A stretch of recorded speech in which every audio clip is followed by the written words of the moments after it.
இந்த சோனி இந்த பாட்டை ரிப்பீட் மோடில் போட்டு போட்டு ஆடிக்கிட்டு நிற்கா. நானே என்னடா இவ வெளியே என்ன பண்ணுறான்னு வந்து பார்க்க வந்தேன்னா ஆட்டம் ஓவராக இருக்கு. நாங்கள் அப்படி தான் ஆடுவோம், இது வாலிப வயது. இவ கிறுக்கி மாதிரி தெருவில் நின்று ஆடாதீங்க, வாங்க உள்ளே வாங்க முத. உள்ள சதீஷ் இருக்கான், அவன் என்ன கிண்டல் அடிப்பான், அதான் இங்கே நின்று ஆடுறோம்.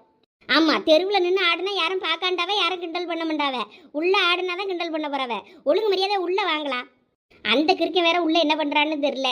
படிக்க சொல்லிட்டு வந்தேன், அவன் போனை நோண்டிக்கிட்டு இருந்தான். அவன் உங்களுக்கு மேலே பெரிய கிருக்கேன், அவனை வேற போய் பார்க்கணும். சீக்கிரம் உள்ளே வாங்க சொல்லிட்டேன், இல்லாட்டினா மிதிச்சு தள்ளிடுவேன். இப்போ பூமாரி இவ்வளோ அடிச்சு பத்திட்டு வாச்சிக்கிறோம்.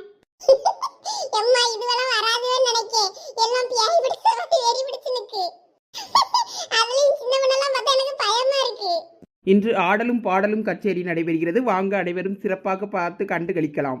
இவ செருப்பு பிஞ்சு வச்சுக்கிறேன் வாங்கன்னு சொன்னேன். வரம்ப சந்தியா, நீ உள்ள போகுத.